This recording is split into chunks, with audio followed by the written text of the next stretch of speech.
Kemeseng Sane, a journalist, is our guest this morning. And in this second part of my conversation with him, we're going to concentrate on Gala and an upcoming activity it is working on. Gala is Gambians against looted assets looted by Yaya Jammeh and apparently unaccounted for by the Barrow government, which was founded on the principle of accountability. Kex, how did Gala come about? Thank you, Uncle Peter. Gala came about when we all had, there was a commission of inquiry that was established after the change of 2016. We feel like there are so many properties that were actually acquired by Jammeh, and the government deemed it necessary to establish what we call a commission of inquiry to establish what belongs to Jammeh and what belongs to the Gambian population. And there was a freezing order that were made, for the assets to be frozen, and automatically they become freeze. They become the properties of the Gambia. They are no more the properties of the Jammeh. Even though I hear people say that they are in the commission of inquiry, like the article itself and so many things are still linking those assets to Jammeh, but the moment there was a freezing order and it was freezed, it's no more the properties of the Jammeh, but it becomes the properties of the Gambia. So this where the National Assembly, the commission was established to tax, to look at those assets and also dispose them, the ones that they can dispose and the ones that can be retained by the states to be an institution or to be an asset to the states in terms of animals and other things also be maintained. So this was what gave birth to the Jammeh Commission, and they have done whatever they will do and do the investigations, and reports were prepared and sent to the president. Then few months or few years, then there was a journalist that get up and do an investigation about this issue, and through his colleague Mustafa Kedabo of the Republic, and tremendously we thank him for actually doing the right thing. So when he does that, and there was reports that emerge, and we see that what was presented to us has the Jammeh Commission report, and it's totally different from the facts that actually happens there. We feel that there was corruption. The facts as contained in this report by Mustafa Kedabo. Okay. We feel like there was so many corruption, there was so many nepotism, there was so many favorisms, and the assets, in terms of how they were sold. We feel like they were giveaway price. We found out whereby people who were even part of the Jammeh Commissions were the people who were buying these materials for themselves and other things. So we feel that there was no transparency in the whole process. So then Gala people start, few Gambians, concerned Gambians start, talking among themselves that we cannot just let this one go. This is beyond. This is a generational wealth, and we cannot just sit down and just fold our hands like we didn't have a country. Because at the end of the day, the citizens are the last auditors of this country. Any country, we have auditors, but the citizens are the last auditors of this country. That's why we are given the opportunity. If you look at Chapter 1 of the Constitution, the government has no other welfare to do but to promote the general welfare of its citizens. And if they fail to do that, the citizens must take over their country and demand for change. That's why every 5 years we go for election to audit those people whether they have fulfilled their mandate, the contract between them and the Gambian population. And if they don't do that, we have to remove them and put another people into office. So that's auditing. So we feel like something is wrong, and we must not leave this one, because there have been so many commissioners of inquiries or National Assembly inquiries, in terms of the COVID-19 funds, in terms of the GT boards saga, and so many issues that happens in this country. But at the end of the day, they went and cut dust. And if you look at even the Constitution and also the public order, the Public Finance Act, it is very clear when National Assembly do their investigations and they come with a recommendation that the Inspector General of Police should pick up those things and investigate, and if there is any criminal element, he should make sure that those people are prosecuted for embezzlement of state resources. So we feel like all these things are not going. Then young people discuss among themselves, and we deem it necessary, to come together and demand for answers. And we requested for the full list to be published. Who are the buyers, their names, because even the minister was before the National Assembly when he was asked by the people representative, he said based on their privacy, right to privacy, he cannot disclose the names of those who buy. But these people buy the state resources. If you don't want your name to be associated with the state, leave state resources. For us, that's our position. But once you buy that one, you didn't commit any crime. You just heard that government is selling something and you have the money, you go and buy. So there's no crime in it. But he refused deliberately to give those information. This is the Minister of Justice. Justice, Daura Jallo. So when he said that to the National Assembly, I thought the National Assembly would have compelled him, because they have the powers to compel him for any information that didn't happen. So we feel like connecting those. So the National Assembly did not compel him? No, they didn't compel him. So we connect those two. Do you have an explanation as to why? I don't know. For me, I will say that they have failed in their responsibility because you are there. That's why they said all of us cannot go to the National Assembly. So they said each constituency must have one person who will represent them. But if not, all of us will be in the parliament to make sure that where our money goes, we follow it. But we say that it's not ideal for everybody to be there. So they said each constituency have one person to represent you in parliament. And once that person is there, it's represent the whole of Serekunda as the representative. And if he speaks on behalf of the entire Serekunda. And these people are demanding that. For Serekunda, that would be Musa Cham. Musa Cham. Okay. So likewise Nyamina and other people. So this is why we have 50, because we have the constituency of 53. We said we have 53 of them to be there, and the 5 nominated members make it 58 and other things. So this is why we have those things. So if those people demand anything, they are not speaking on behalf of themselves, but they are speaking on behalf of the entire population of the Gambia. So and the role of the government is to promote the general welfare of its citizens, and the citizens has the right to demand for any information that they want, unless it's infringed on the fundamental rights. But here there is no fundamental right that is. But even there is fundamental. There are events where government compel people, to go and even search somebody's house and even compel you to medical examination if you have a certain. And your fundamental, nobody should compel you for any examination. But if you have a disease that can spread all over the country, those fundamental rights or those rights are now being set aside because it's general interest. So when it has to deal with general interest, those rights are been set aside. So we feel like this information. So when we connected Mustafa's publication with some of the engagement with the minister in terms of this asset, we feel that there is something that the government is hiding. And how do we do that? Then we must come out and demand answers. So that's why a few people discuss. And when we discuss, we said we are going out and we gather together and discuss the strategies that we will put in place. So it was just a moment that we used, and we gathered. We agree, yes, it is necessary. Then we gather, discuss, and we write a request to the Inspector General of Police to seek for permit as requirement. And we went there, they deny us permit, and we feel like, okay, the Inspector General of Police doesn't have any right to deny us. The whole issue of writing to the Inspector General of Police is just to notify him. But we have the right, guarantee on Section 25 of the Constitution, that we have the right to assemble, and we have the right to call on our government. So we said, either permit or no permit, we are going out. So when we went out, on that very day, on the 8th of May, we went to demand for the full release of the assets, the names of those who buy it, also the disclosure of the entire assets, how many assets were identified by the Janneh Commission, who were the buyers, how was the process, how was the valuation, who were involved, who is who. We wanted to know all those things, and we said government must also make sure that after the investigation, those who are found wanting to be prosecuted because this amount, and those who things that they have bought and they didn't worth value for it money must be retrieved by the government, and make sure that they refund those people and they can be maintained as state assets, because we need those things. You could look at some of the lands that have been sold. Government is still renting, some of their institutions are still renting, and it's costing the taxpayers millions of dollars. How do we avoid all this situation? So we said that no. So when we went out, we were arrested. They said we have a protest without being given permit, and we were taken to various police stations, and the Gambian people feel like we are fighting for the entire population, and there was this mass mobilization in our absence where we were incarcerated in various police stations on communicados. We were not communicated for 2 days, no family visit, no lawyer's visit until the 3rd day.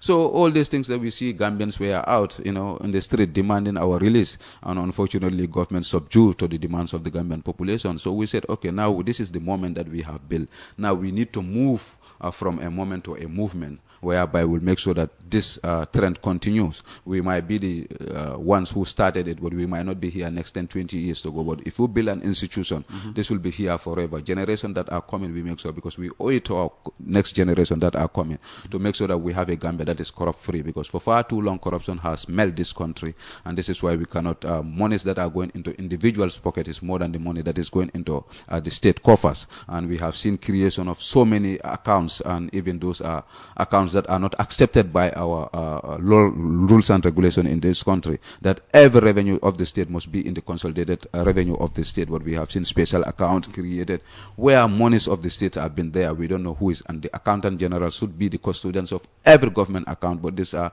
people have been custodians of certain accounts in this country. So we feel like this is why we are moving now away from a movement. So whilst we are onto those preparations to build Gala as an institution, have an interim leadership that we select, elected, to be there, and when we go for our citizen convergence, we will call the Gambian population to say, this is our property. All of us who believe that, we must stand for our country and fight corruption, we fight against disregards to rules and regulations of this country, because we are very good in drafting laws in this country. But, when we draft laws, we are the very people who will violate those laws. We don't have regards for those laws, and you cannot have a country where laws are not respected. Then that's mean that we are in a jungle. So we said that we must build those institutions that will hold people accountable, that are interested with the affairs of the country. So whilst we are building those things, there's issues start emerging from the oil scandal.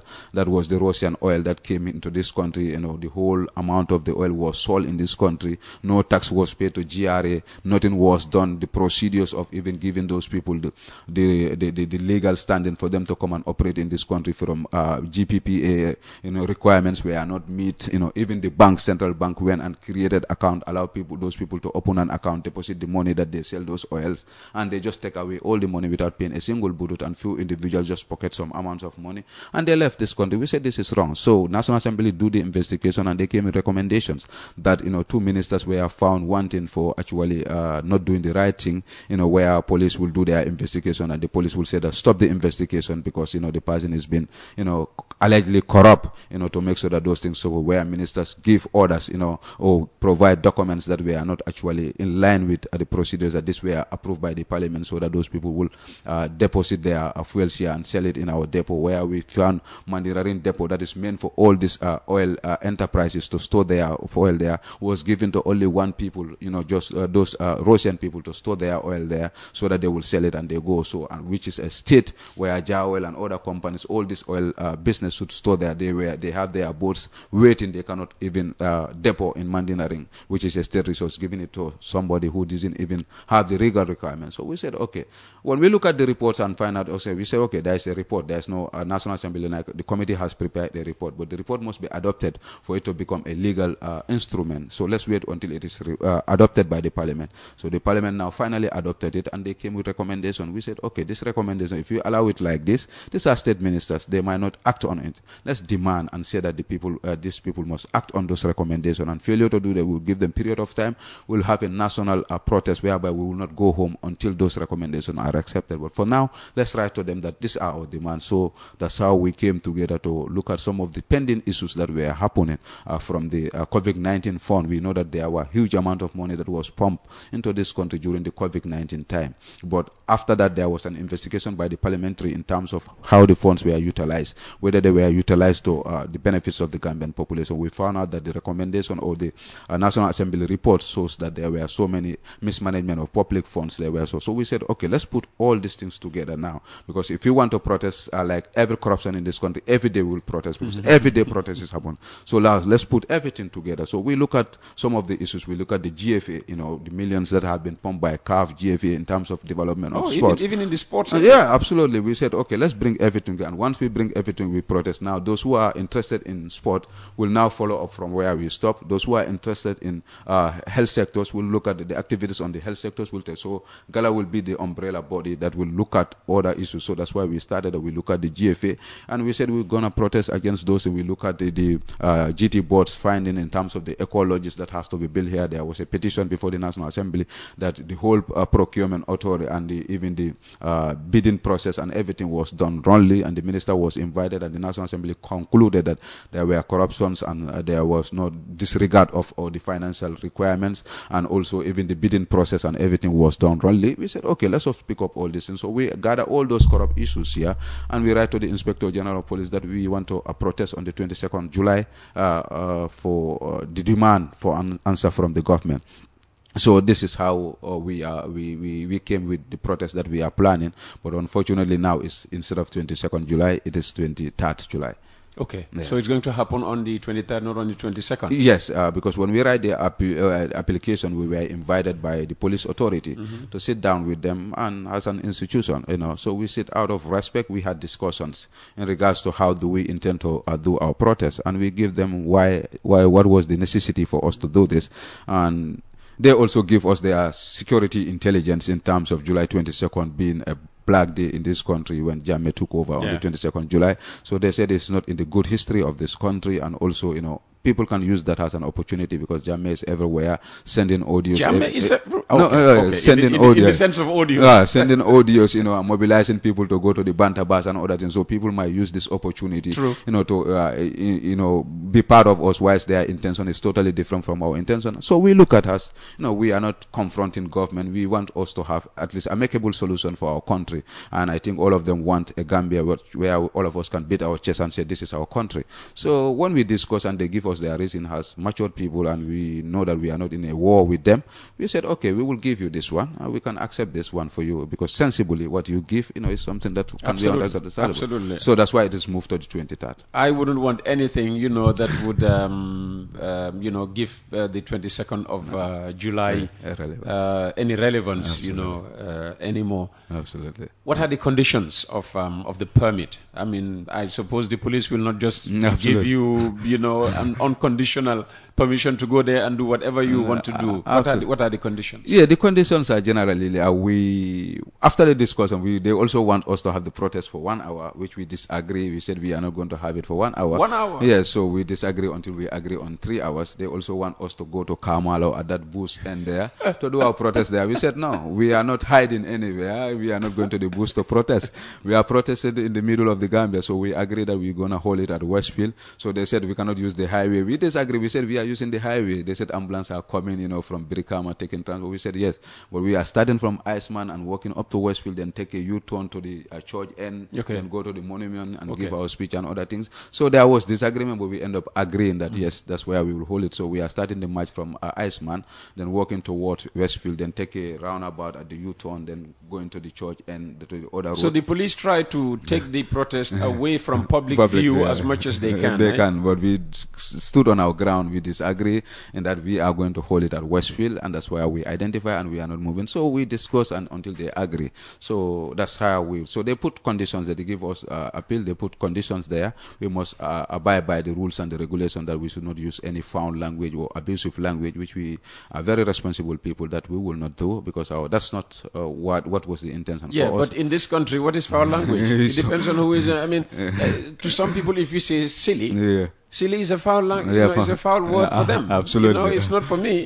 Maybe not for you. But for somebody, especially they're powerful. What if you use, silly with the president and the president say, oh no, I can't accept silly. Absolutely. So they bring those conditions. They said, we cannot be using abusive language and those foul language. Also, we must confine ourselves within the territory that was given to us, that we cannot go like you said, okay, Westfield, that's what we have designed. So you see other people at the black market in Serekunda, protesting and other things. Those are issues that we cannot. Since we said Westfield, all of us must converge at Westfield and do our protest there, which we actually accepted. And they said we must respect the time frame. Immediately after the 3 hours is complete, we should make sure that we all. When does the 3 hour begin? We are starting at 11 o'clock, 12, 1, 2. Then we should be actually done at that place. So they said we should also confine ourselves with the time that was approved. We said, okay, we will definitely do that.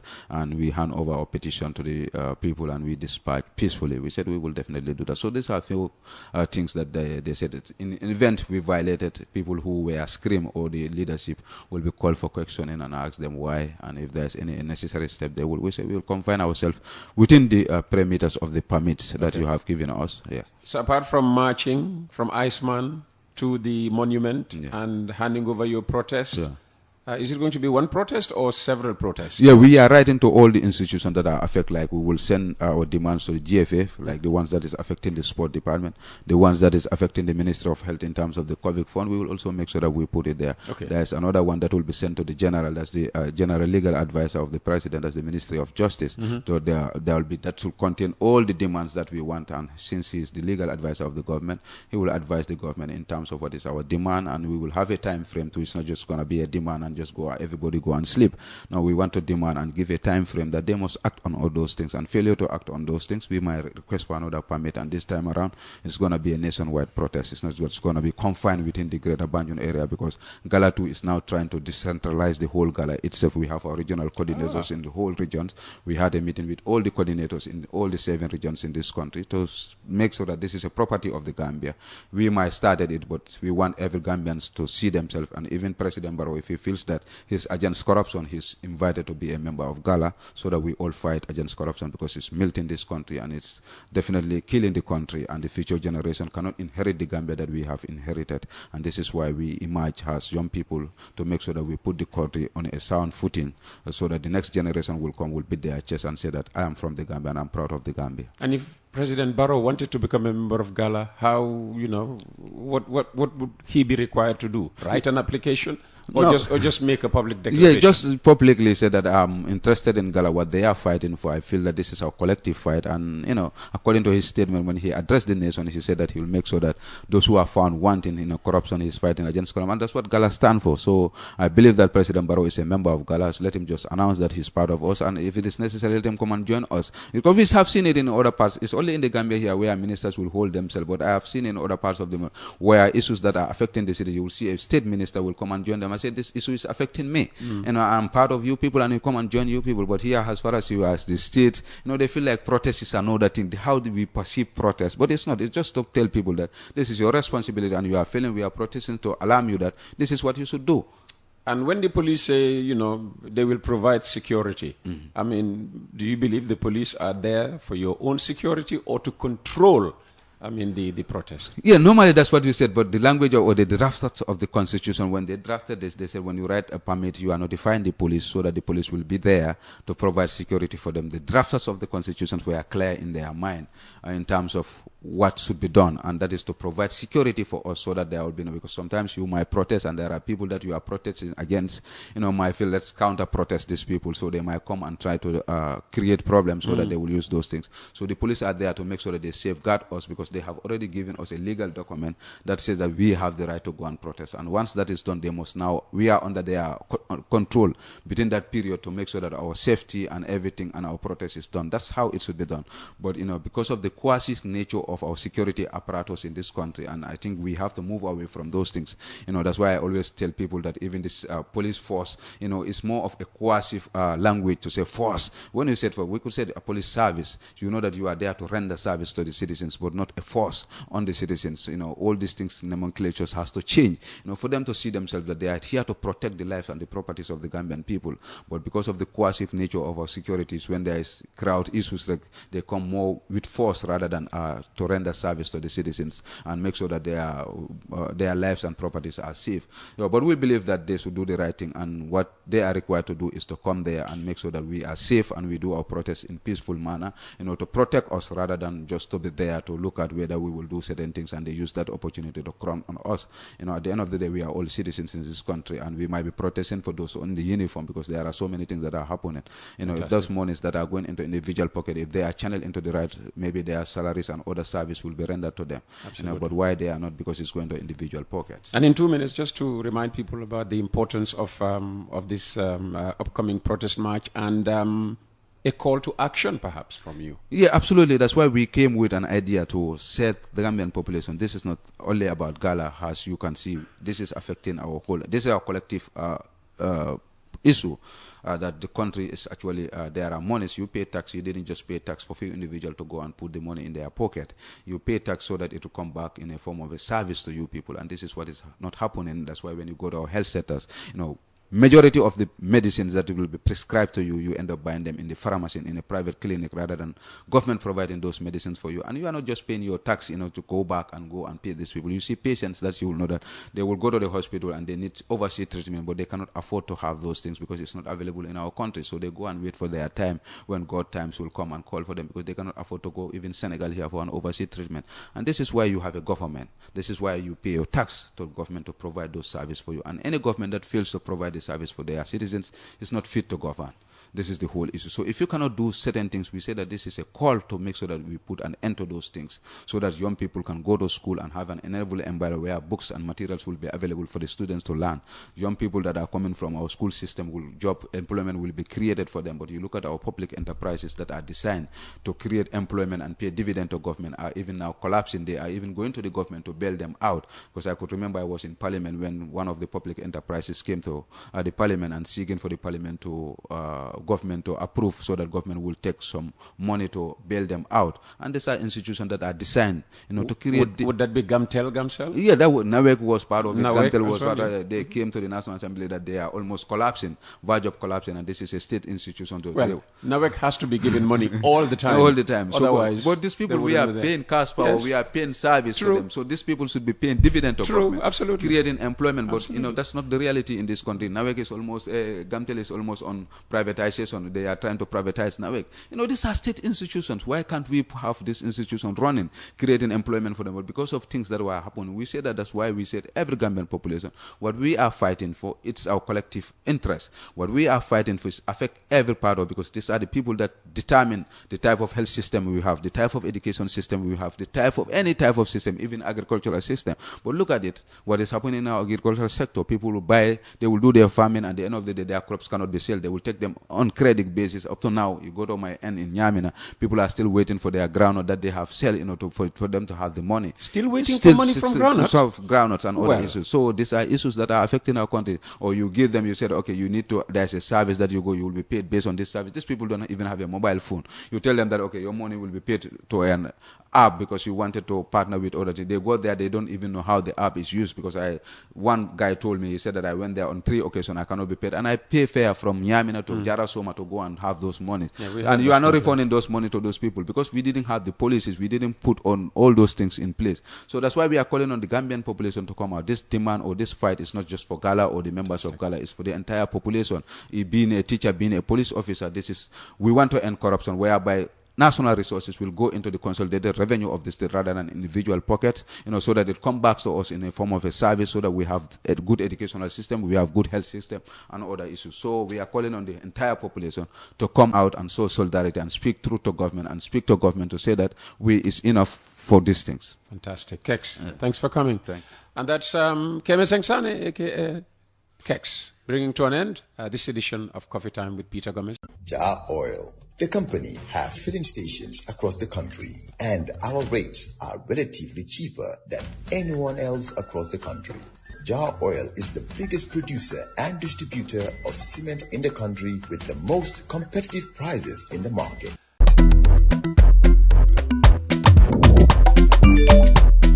Axel James Wave.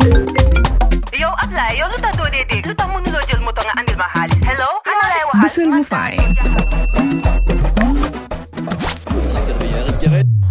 What? Busel mu fine.